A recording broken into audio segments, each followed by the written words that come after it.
আসসালামু আলাইকুম রহমতুল্লাহ। Accounting changes and error analysis. আজকের ক্লাসে এই অধ্যায়ের মোস্ট ইম্পর্ট্যান্ট একটা অঙ্ক নিয়ে আলোচনা করব। মোস্ট ইম্পর্ট্যান্ট এই অঙ্কটা এক্সামের জন্য অনেক বেশি ইম্পর্ট্যান্ট। প্লাস এই অঙ্কে যে বেসিক কনসেপ্টগুলো আলোচনা করা হবে সেগুলোর বিকল্প নাই যদি কেউ অ্যাকাউন্টিংয়ে ভালো করতে চায়।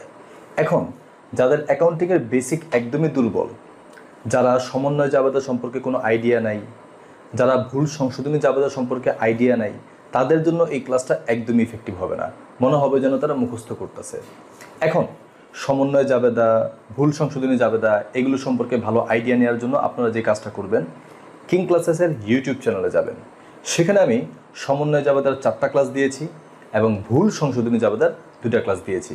যদি সেইগুলো দেখে নেন তাহলে আজকের ক্লাসটা অনেক সহজ হবে এবং এই অধ্যায়ের বাকি অঙ্কগুলো করতে আপনার জন্য অনেক সহজ হবে এবং পরীক্ষায় সহজেই আপনি ইনশাআল্লাহ 10 মার্ক ক্লেম করার মতো প্রিপারেশন নিতে পারবেন।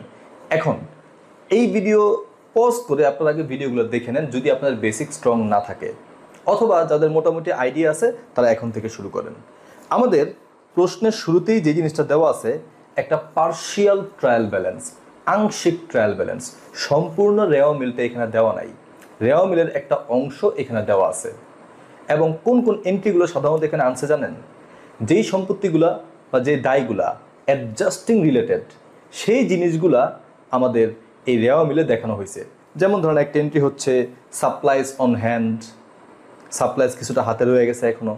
আমরা জানি যেই পরিমাণ সাপ্লাইজ হাতে রয়ে যায় সেটা একটা সম্পদ।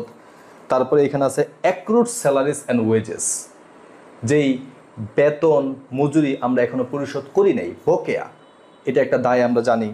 তারপরে এখানে আছে ইন্টারেস্ট রিসিভেবল অন ইনভেস্টমেন্ট, আমরা বিনিয়োগ করছি, সুদ অর্জিত হয়ে গেছে কিন্তু এখনও টাকাটা হাতে পাই নাই। যেই কাজটা আমি করে ফেলছি, ইনকাম আমার হয়ে গেছে কিন্তু টাকাটা এখনও হাতে পাই নাই, ওইটা হচ্ছে ইন্টারেস্ট রিসিভেবল, বা যেই আয়টা এখন আমি আদায় করতে পারি নাই, বকেয়া আয় বলা হয় এটাকে, অথবা অনাদায়ী আয় বলা হয়, অথবা প্রাপ্য আয় বলা হয়ে থাকে। আমি কাজ করছি, টাকা পাওনা হয়ে গেছি, মানে আয় আমার হয়ে গেছে কিন্তু টাকাটা এখনো পাই নাই, সুতরাং ইন ফিউচার পাবো। রিসিভেবল, এখনো রিসিভ করে নেই, ইন ফিউচার রিসিভ করব। প্রাপ্য, আমি ইন ফিউচার পাবো, এটা হচ্ছে ইনকাম রিসিভেবল। সেই ইনকামটার নাম কি এখানে? ইন্টারেস্ট। এখানে আছে ইন্টারেস্ট রিসিভেবল অন ইনভেস্টমেন্ট, যে বিনিয়োগ করছি ওটা সুদ আমি পাওনা হয়েছি কিন্তু টাকাটা এখনও পাই নাই। এখন এখানে একটা ব্যাপার ক্লিয়ার করে নেই, যদিও আপনাদেরকে আমি বলছি যে অ্যাডজাস্টিংয়ের জাবেদাগুলো দেখে ফেলুন, দেখলে আর এই ব্যাপারটা ক্লিয়ার করার দরকার ছিল না, তবু আমি ক্লিয়ার করে দিই। এই যে সিচুয়েশনটা, কোনো একটা আয় আমার হয়ে গেছে কিন্তু টাকাটা এখনও পাই নাই, এসব ক্ষেত্রে আমাদের জাবেদাটা কি হয়? যে আমার টাকা পাওনা হয়ে গেছি, আয় হয়ে গেছে কিন্তু টাকাটা এখনও পাই নাই, এসব ক্ষেত্রে জাবেদা হচ্ছে ইনকাম ক্রেডিট এবং ইনকাম রিসিভেবল ডেবিট। এটা হচ্ছে রিয়াল জাবেদা, যে আমার আয় হয়ে গেছে কিন্তু টাকাটা কিন্তু এখনো আদায় হয় নাই, আমি আয় হিসাবে দেখাবো এবং সাথে সাথে আরেকটা এন্ট্রি ডেবিট করে দিব, যেহেতু টাকাটা এখনো পাই নাই, ইন ফিউচার পাবো। ইন ফিউচার পাবো মানে ইন ফিউচার কাজে দিবে, আগামীতে পাবো, আগামীতে কাজে দিবে, আর আগামীতে কাজে দিবে, এমন সব কিছুকে সম্পদ বলে। একদিকে একটা সম্পদ তৈরি হইলো, আরেক দিকে একটা আয়। যদিও আয়ের টাকাটা এখনো আসে নাই, যেহেতু টাকাটা আসে নাই এই জন্য আমরা ক্যাশ ডেবিট করি নাই, আমরা কি করছি? ইনকাম রিসিভেবল ডেবিট করছি। এখানে ইনকামটার নাম কি? ইন্টারেস্ট। তো এই যে এই ক্যাটাগরির জিনিসের জাবেদা হচ্ছে ইন্টারেস্ট রিসিভেবল ডেবিট আর ইন্টারেস্ট ইনকাম ক্রেডিট। এখানে বলতেছে যে আমি 5100 টাকা পাই ভাই, কিন্তু টাকাটা এখনো আদায় হয় নাই। আশা করি প্রাথমিক একটা আইডিয়া হয়ে গেছে। এখন আরেকটা এন্ট্রি এখানে আছে প্রিপেইড ইন্স্যুরেন্স, আমরা অগ্রিম কিছু ইন্স্যুরেন্সের টাকা দিয়ে দিছি, এটা একটা সম্পদ আমরা জানি। তারপর আছে আনআর্নড রেন্ট। এই যে আনআর্নড, এটা মানে হচ্ছে অনুপার্জিত। একটু আগে আমরা আলোচনা করছি না যে আমি কাজ করছি কিন্তু টাকা এখনো পাই নাই, মানে প্রাপ্য আয়, ইনকাম রিসিভেবল। আর এইটা হচ্ছে আমি কাজ না করতেই টাকা নিয়ে নিছি, মানে অগ্রিম আয়। দুই জিনিস, একটা প্রাপ্য আয় মানে কাজ করছি টাকা এখনো পাই নাই, আরেকটা হচ্ছে অগ্রিম আয়, যেটা আরেকটা নাম হচ্ছে অনুপার্জিত আয়। অনুপার্জিত আয়, অগ্রিম আয় একই কথা। এই কথাটা মানে হচ্ছে আমি কাজ এখনো করি নাই কিন্তু টাকা নিয়ে নিছি, এটা হচ্ছে অগ্রিম আয় বা অনুপার্জিত আয়। যেটার ইংরেজি হচ্ছে আনআর্নড। এখানে আনআর্নড রেন্ট সেটা আছে 0। এটার বিস্তারিত ব্যাখ্যা একটু পরে আসতেছে যে 0 তাহলে এটা দেখাইলো কেন, ব্যাখ্যা একটু পরে দিচ্ছি।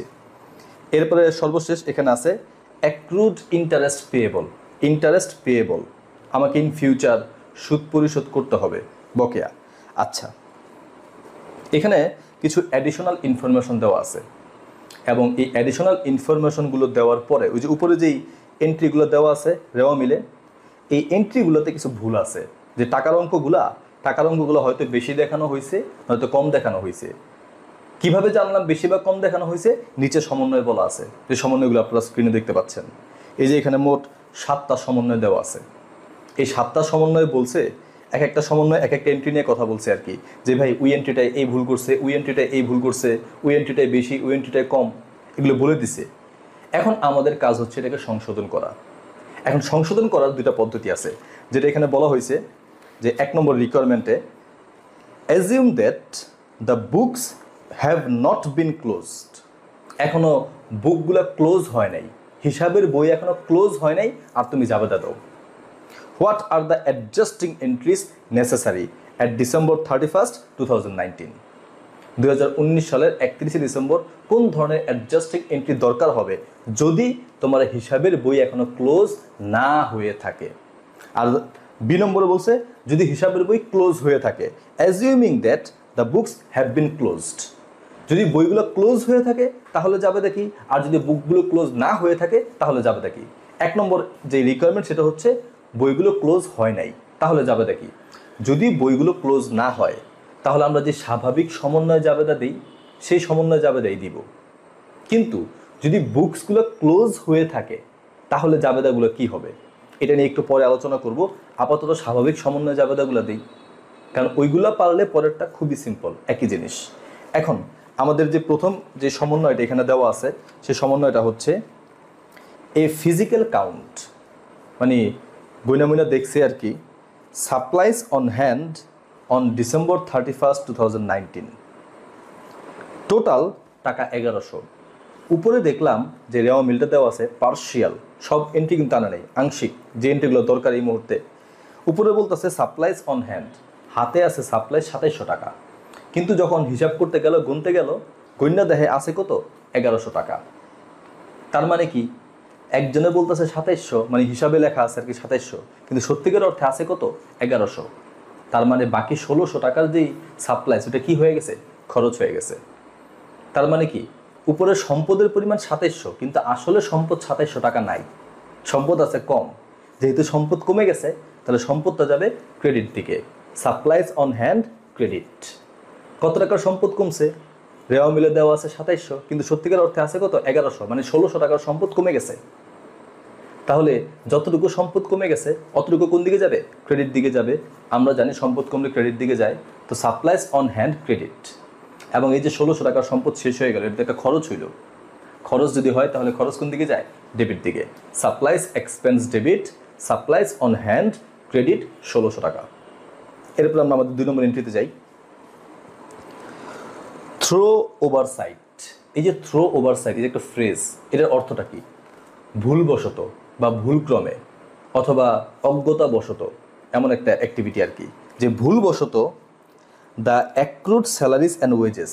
উপরে আমাদের যে রেওয়া মিলটা ওইখানে বলছিল যে অ্যাক্রুড স্যালারি হচ্ছে 1500 টাকা।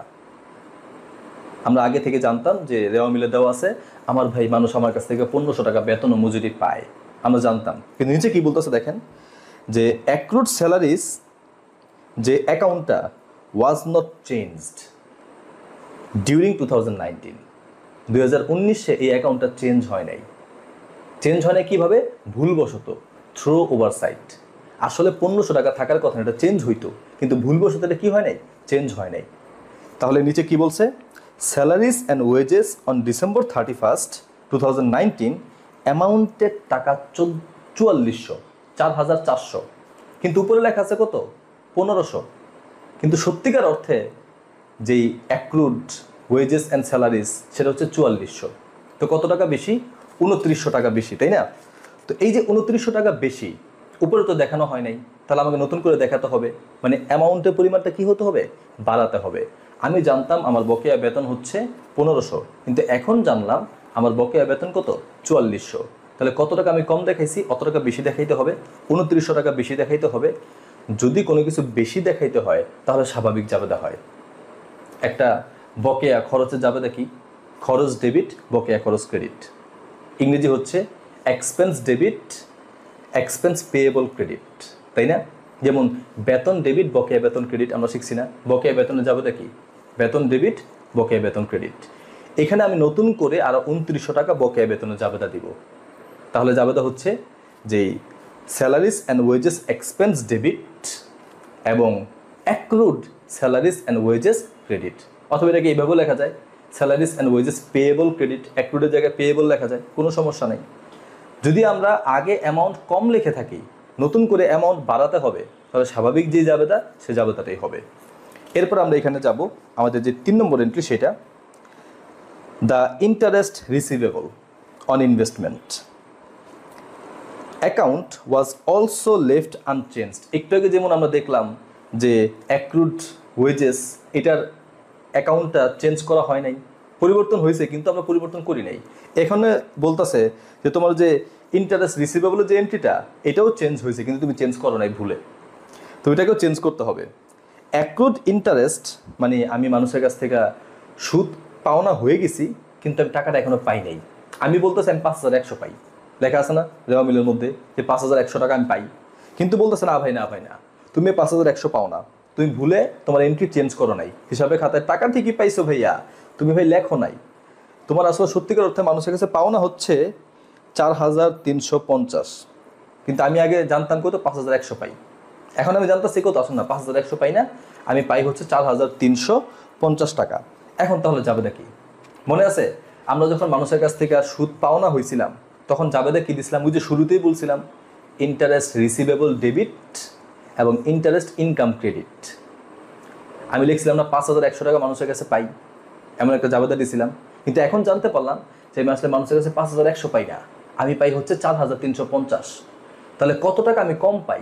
আমি আমি আমি তাদের কাছ থেকে 750 টাকা কম পাই। এই যে 750 টাকা কম পাই, যদি কোনো কিছু কমাইতে হয় তাহলে জাবেদা হয়ে যাবে উল্টা। একটু আগে যেমন আমরা দেখছি বকেয়া মজুরি বাড়াইতে চাই তখন জাবেদা দিচ্ছি স্বাভাবিক, আর যখন আমরা অ্যামাউন্ট কমাইতে চাই তখন জাবেদা হয়ে যাবে কি উল্টা, ওই জাবেদাটা উল্টা হয়ে যাবে। তাহলে জাবেদা হবে ইন্টারেস্ট ইনকাম ডেবিট 750 টাকা আর ইন্টারেস্ট রিসিভেবল ক্রেডিট 750 টাকা। আমি তো জানতাম আমার সম্পদের পরিমাণ 5100 টাকা, মানুষের কাছ থেকে আমি 5100 টাকা পাই, কিন্তু এখন দেখলাম না না না না, আমি 5100 টাকা পাই না, আমি কম পাই, তাহলে আমার সম্পদটা কি হয়ে গেল? কমে গেল। এই জন্য আমি সম্পদটা কোন দিকে পাঠাইলাম? ক্রেডিট দিকে। এবং আমি জানতাম আমার ইনকাম মনে 5100 টাকা, কিন্তু এখন জানলাম না না না না, আমার ইনকাম এত টাকা না, আমার ইনকাম কমবে। আর জানি আয় যদি কমে যায় তাহলে আয় কোন দিকে যায়? ডেবিট দিকে যায়। এই জন্য দেখেন আমরা আয়টা ডেবিট করছি এবং সম্পদটা কোন দিকে পাঠাইছি? ক্রেডিট দিকে পাঠাইছি। এরপরে আমাদের যে 4 নম্বর এন্ট্রিটা হচ্ছে দ্য আনএক্সপায়ার্ড। আচ্ছা, আনএক্সপায়ার্ড মানে কি জানেন? যেটা এখনো এক্সপায়ার হয় নাই, মানে আমার সম্পদ আছে, আমি আনএক্সপায়ার্ড, আমি এখনো বাচ্চা আছি। এক্সপায়ার্ড মানে কি মরে গেছি, আনএক্সপায়ার্ড মানে কি আমি এখনো বাচ্চা আছি। উপরে দেখেন রেওয়া মিলে কি বলছিল? Prepaid insurance. প্রিপেইড মানে আনএক্সপায়ার্ডই বুঝায়, আনএক্সপায়ার্ড প্রিপেইড একই কথা, মানে যেটা এখনো এক্সপায়ার্ড হয় নাই। প্রিপেইড মানে কি? এটা আমার এখনো কাজে দিবে। আনএক্সপায়ার্ড মানে কি? এটা এখনো কাজে দিবে। যে ওষুধটা এক্সপায়ার্ড হয়ে গেছে সেটা কাজে দিবে না, যে ওষুধটা আনএক্সপায়ার্ড সেটা কিন্তু কাজে দিবে। তো আমার দেখেন উপরে প্রিপেইড ইন্স্যুরেন্স ছিল 90,000 টাকা, উপরে প্রিপেইড ইন্স্যুরেন্স 90,000 টাকা। আমি বলতেছি ভাই আমার তো 90,000 টাকা সম্পদ, কিন্তু নিচে কি বলতেছে দেখেন, আরে বেটা তোর আসলে আনএক্সপায়ার্ড পোর্শন মানে প্রিপেইড পোর্শন হচ্ছে 65,000 টাকা। সমন্বয় বলছে এত লাফাইস না, তোর 90,000 টাকা নাই, তোর মূলত আছে কত? 65,000 টাকা। দেখেন আমি ভাবতেছি আমার সম্পদের পরিমাণ 90,000 টাকা, কিন্তু এখন জানলাম কি আমার আনএক্সপায়ার্ড পোর্শন অংশ হচ্ছে 65,000 টাকা। তাহলে আমার সম্পদ কমে গেল। আমি ভাবছি 90,000 টাকার সম্পদ, কিন্তু এখন দেখলাম আমার সম্পদ কত? 65,000 টাকা। যেহেতু সম্পদ কমছে, কত টাকা সম্পত্তি কমছে? 25,000 টাকা সম্পদ কমছে। তাহলে সম্পদ কোন দিকে যাবে? ক্রেডিট দিকে যাবে। প্রিপেইড ইন্স্যুরেন্স ক্রেডিট 25,000 টাকা আর ইন্স্যুরেন্স এক্সপেন্স ডেবিট 25,000 টাকা। এখন এই যে কথাগুলো আলোচনা করতেছি, এই আলোচনাগুলো তাদের কাছে যৌক্তিক মনে হবে বা বুঝতে সুবিধা হবে যাদের অ্যাকাউন্টিংয়ের বেসিকটা ভালো, যারা সমন্বয় জাবেদা সম্পর্কে ভালো জানে, যারা সাধারণ জাবেদা ভালো মতো জানে, যারা ভুল সংশোধনী যে জাবেদা সেটা ভালো মতো জানে, কিন্তু যারা এগুলো ভালো মতো জানে না তাদের কাছে ব্যাপারগুলো একদম মুখস্থ, একদম উল্টাপাল্টা মনে হবে। এই জন্য বেসিকটা ইম্পর্টেন্ট। যারা শুরু থেকে বেসিকটা ভালো মতো করে, জাবেদা, সংশোধনী জাবেদা, সমন্বয় জাবেদা ভালো পারে, তাদের জন্য বেটার। তো যদি এগুলো আপনারা না পারেন, কিং ক্লাসেসের ইউটিউব চ্যানেলে আপনারা জাবেদার ক্লাস পাবেন, সমন্বয় জাবেদার ক্লাস পাবেন, ভুল সংশোধনী জাবেদার ক্লাস পাবেন, সেগুলো দেখেন। তারপরে আপনি এই ভিডিওটা আবার দেখেন, দেখবেন মজা পাবেন দেখে। এখন আমাদের যে 5 নম্বর এন্ট্রিটা, এটি একটু পড়ি, মনোযোগ দিয়ে শুনবেন, অনেক বেশি ইম্পর্ট্যান্ট এবং একটু জটিল। টাকা 28,000 ওয়াজ রিসিভড। আমি 28,000 টাকা পাইছি। কবে পাইছি? জানুয়ারি 1, 2019 সালে। ফর দ্য রেন্ট, ভাড়া বাবদ পাইছি, একটা বিল্ডিংয়ের ভাড়া বাবদ পাইছি, ফর বোথ 2019 এবং 20। 2019-20 2 বছরের ভাড়া 28,000 টাকা পাইছি। কবে পাইছি? জানুয়ারি 1, 2019। 2 বছরের ভাড়া আমাকে 2 বছর আগেই অগ্রিম দিয়ে দিল, আমি টাকা পাইছি। কিন্তু এইটা আমার একটা আয় হিসাবে গণ্য হবে না, এটা আমার একটা অগ্রিম আয় হিসাবে গণ্য হবে। 2019-এর জানুয়ারির 1 তারিখে 19-20 2 বছরের জন্য আমি ভাড়া পেয়ে গেছি। সুতরাং আমি ভাড়া আয় হিসাব না লিখে আমাকে লিখতে হবে অগ্রিম আয় ভাড়া, অথবা অগ্রিম ভাড়া আয়, অথবা অনুপার্জিত ভাড়া আয়। অনুপার্জিত, এটার ইংরেজি হচ্ছে আনআর্নড, যেটা আমার একটা দায়। কিন্তু আমি কি করছি জানেন? এখানে শেষে বলছে দ্য এন্টায়ার অ্যামাউন্ট, সম্পূর্ণ অ্যামাউন্টটাই ওয়াজ ক্রেডিটেড টু রেন্টাল ইনকাম। ভাড়া আয় হিসাবে পুরো টাকাটা 2019-এর জানুয়ারি 1 তারিখে দেখাই দিছে। 2019-এ 1 টাকাও আয় হিসাবে দেখানো যাবে না, পুরোটাই অগ্রিম আয় বা অনুপার্জিত আয় এই নামে দায় হিসাবে দেখাইতে হইব। কিন্তু আমি কি করছি? দায় না দেখাইয়া পুরো 28,000 টাকা আয় হিসাবে দেখাই দিছি। আমি লিখছি রেন্টাল ইনকাম ক্রেডিট 28,000 টাকা, যেটা ভুল ওই সময় আর কি, জানুয়ারি 1, 2019 সালে।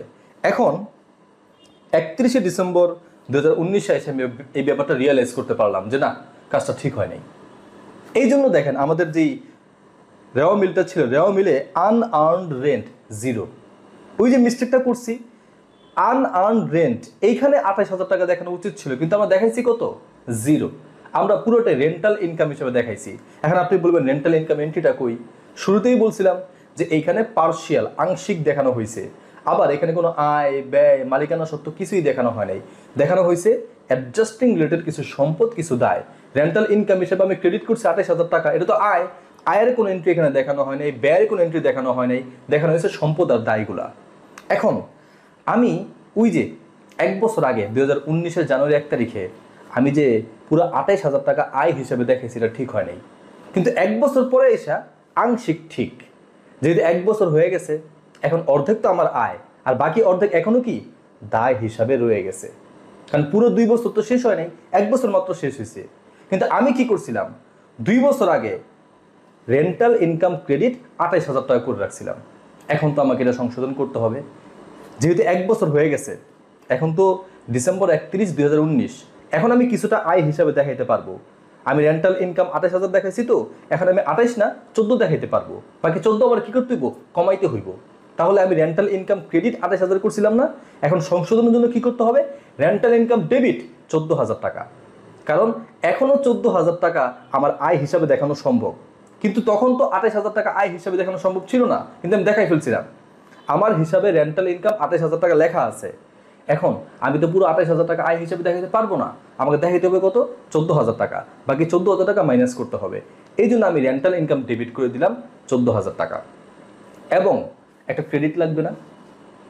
বাকি 14,000 টাকা, যেটা আগামী 1 বছর পরে আয় হিসাবে গণ্য হবে, এই মুহূর্তে ডিসেম্বর 31, 2019 এই মুহূর্তে বাকি 14,000 টাকা কি একটা দায়। এই জন্য আনআর্নড রেন্ট 14,000 টাকা ক্রেডিট। আমি ভুল করে রেন্টাল ইনকাম 28,000 টাকা করছিলাম, ওই ভুলটা এখন সংশোধন করলাম। তখন তো পুরা 28,000 টাকায় আনআর্নড রেন্ট দেখানো দরকার ছিল, যদি জানুয়ারি 1, 2019 সালে দেখাইতাম। এখন যেহেতু আমি ডিসেম্বর 31, 2019-এ দেখাচ্ছি, এখন তো পুরোটা দায়ও না, পুরোটা আয়ও না, কিছুটা আয় কিছুটা দায়। আশা করি ব্যাপারটা ক্লিয়ার। এরপরে আমরা আমাদের 6 নম্বর যে এন্ট্রি সেটা একটু দেখব। ডেপ্রিসিয়েশন ফর দ্য ইয়ার ওয়াজ এরোনেসলি, ভুলবশত রেকর্ডেড। অ্যাজ টাকা 5000, ডেপ্রিসিয়েশন বাবদ 5000 টাকা দেখানো হয়েছে, কিন্তু rather than the correct figure of টাকা 50,000, আসলে কারেক্ট ফিগার ছিল 50,000, সেটা দেখাই ফেলছি আমরা 5,000। ভুল করছি কিনা? কত টাকা কম দেখাইছি? 45,000 টাকা কম দেখাইছি। আমরা জানি কোনো কিছু কম দেখাইলে ওটা বাড়াইতে হবে, কারণ বাড়ানোর জন্য জাবেদা হচ্ছে নর্মাল জাবেদা, উল্টা কোনো কিছু করতে হবে না। আমাদের ডেপ্রিসিয়েশনের সাধারণ জাবেদা কি? Depreciation expense debit, accumulated depreciation credit. কত টাকা কম দেখাইছিলাম? 45,000 টাকা, বাস আমরা 45,000 টাকা দেখাই দিব, সিম্পল জাবেদা।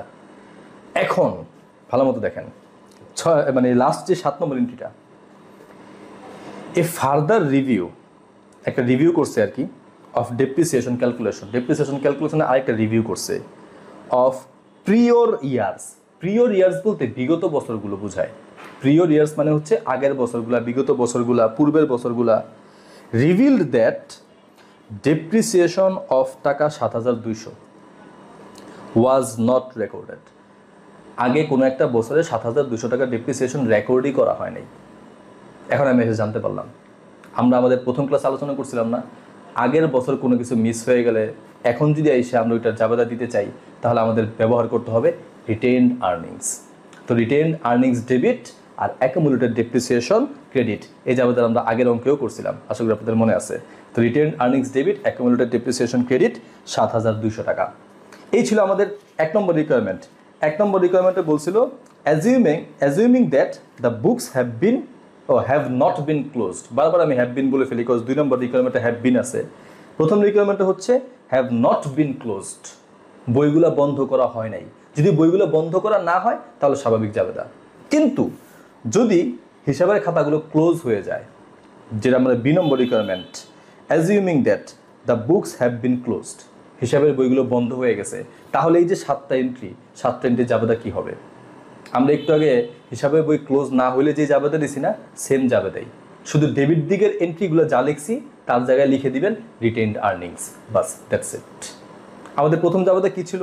আমাদের আগের যেই, যদি বুকসগুলো ক্লোজ না হয় তাহলে আমাদের প্রথম জাবেদাটা কি ছিল? Salaries expense debit, supplies expense debit, supplies on hand credit ছিল। কিন্তু যদি বুকস ক্লোজ হয়ে যায় তাহলে এই জাবেদাটাই হবে, ওই যে ডেবিট দিকের এন্ট্রির জায়গায় কি হবে? Retained earnings debit, supplies on hand credit, সবগুলো সেম থাকবে, ক্রেডিট সেম, কোনো পার্থক্য হবে না। ডেবিট এন্ট্রির জায়গায় কি হবে? Retained earnings. এর আরেকটা ব্যাপারটা দেখেন, যেমন আমাদের প্রথম যেই রিকোয়ারমেন্টটা ছিল, যদি বইগুলো ক্লোজ না হয়, তাহলে 7 নম্বর এন্ট্রিটা দেখেন তো। 7 নম্বর এন্ট্রিতে আমরা কী পেয়েছিলাম? যে আমরা এই বছর এসে রিভিউ করতেছি যে আগে কোনো একটা এন্ট্রি মিস হয়ে গেছিলো, ওই এন্ট্রিটা যখন আমরা এসে দিতে গেলাম তখন আমরা কী ব্যবহার করছি? Retained earnings debit, accumulated depreciation credit. বিগত কোনো বছরের কোনো এন্ট্রি যদি আমরা এসে এই বছর দেই বা বর্তমান বছরে দেই, তাহলে আমাদের কি হবে? রিটেইনড আর্নিংস শব্দটা ব্যবহার করতে হবে। ডেবিট এবং ক্রেডিটে কোনো পার্থক্য নাই। আমাদের যেই প্রথম 7টা জাবেদা আমরা করছি, ওই 7টা জাবেদাই হুবহু সেম, জাস্ট ডেবিট আইটেমে কি হবে? রিটেইনড আর্নিংস, ক্রেডিট যা ছিল তাই, টাকা যা ছিল তাই, যদি বুকসগুলো ক্লোজড হয়ে যায়। ক্লোজড হওয়ার পরে আর স্বাভাবিকভাবে জাবেদা লিপিবদ্ধ করা যায় না, আমাদেরকে রিটেইনড আর্নিংসের সাহায্যেই জাবেদাগুলো লিপিবদ্ধ করতে হবে। আশা করি আপনাদের কাছে ব্যাপারটা ক্লিয়ার, এবং একটু প্র্যাকটিস করা দরকার, বেসিক কনসেপ্টগুলো ক্লিয়ার হওয়া দরকার। তাহলে আশা করি আপনাদের জন্য এই আলোচনাটা ইফেক্টিভ হবে। এবং যারা এখনও সমন্বয় জাবেদা বা ভুল সংশোধনের জাবেদার ক্লাসগুলো দেখেন নাই, দ্রুত দেখে ফেলুন ইনশাআল্লাহ। আগামীতে আরও অনেক আলোচনা হবে। Till then, take care. আসসালামু আলাইকুম ওয়া রাহমাতুল্লাহ।